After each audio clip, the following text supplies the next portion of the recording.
daw? Ang Nakawa halik. talaga siya, Patrick. Kailangan niya ang tulong. Ang ganda ng sikat na araw noon. Naalala niyo yung pinatay siya? Napuno ako ng galit. At wala akong ibang sinisig kundi ibang tao. Itinuon ko ang galit ko sa hari o sa Diyos. O sa akin ba? Kasi wala naman naghanap ka sa akin. Nakalimutan ko na. Ay, pero ayoko na. Parang tapos pa. Nakalimutan na niya. Sino siya? Hey, Marito! Nasaan ito? Ang galit ko ng 1,000 years. Ang reincarnation ng hari. Ano mo ba yung Asan na? Tingnan mo mabuti.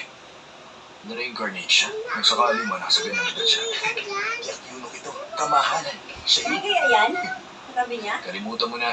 Kinakain ka na sa loob ng galit mo at pag nanasa mong magiganti, masaya ka bang walang naaalala? May